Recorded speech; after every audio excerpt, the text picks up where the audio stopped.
kaakibat na kaparusahan ng Panginoon dito. Tama? Amen. Now, masasabi kong this is a beautiful verse because I can consider this a ray of light in the middle of the storm.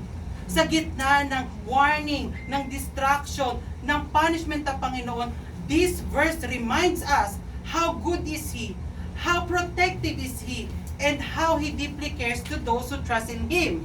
Okay, without further ado, I would like you all to read the gospel with me.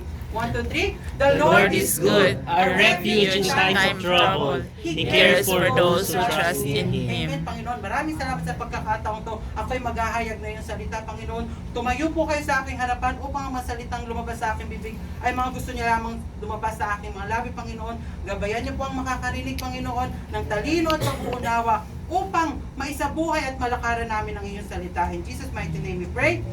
Amen. The first point, God's kindness. The Lord is good. Mga kapatid, God is good? All the time. And all the time? God is good. That's the foundation. Foundation na natin yan as a Christian. Before anything else, the Lord is good. Amen. His nature is good. His plans are good. Jeremiah 29:11, plans to prosper you, not to harm you, to give you hope and future. His timing is good. Mga kapatid, lahat na magbago sa mundo, pero ang kabutihan ng Panginoon ay kailan may hindi magbabago. Amen? Amen. Number 2, God's protection, a refuge in times of trouble. Pag sinabing refuge, it is a house of protection, a place of protection. Mga kapatid, baka akala natin porke tayo Kristiyano, nananampalataya, madasalin, malayo na tayo sa gawa ng kalaban. No. Tayo ang unang inaatake ng kalaban upang malayo tayo sa liwanag ng Panginoon. Babatuhan tayo ng problema, sakuna, suliranin. Huwag tayo magpadala. Amen? Manindigan tayo. Panghawakan natin. Psalms 46:1. God is our refuge and strength. He is ready to help in times of trouble. Pag may nararamdaman kayo kasakitan, kahirapan, kabigatan, idulog nyo sa Panginoon because the Lord will fight your battle.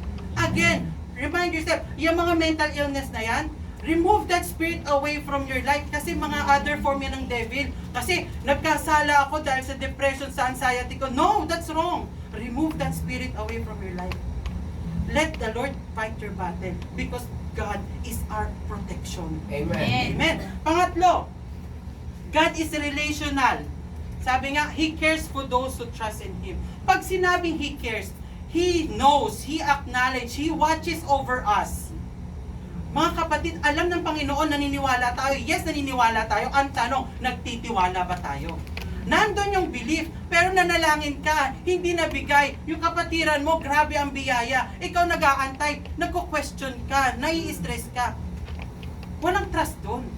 Pag sinabing trust, you rely on Him. You depend on Him. You chooses Him even things are unclear. Amen. Amen. By the way, sinabi, Proverbs 3:5-6, trust in the Lord with all your heart. Do not lean on your own understanding. In all your ways submit to Him, and He will make your path straight.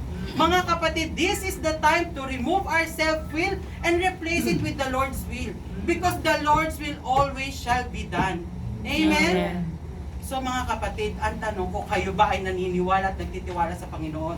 Amen. At handa kayong maglingkod hanggat makakaya nyo gamit ang mga talento ng Panginoon na binigay ng Panginoon sa inyo. Sabayan niyo po ako for my conclusion. This is very meaningful for me kasi nga very connected siya sa ating verse. Sabay-sabay po tayo.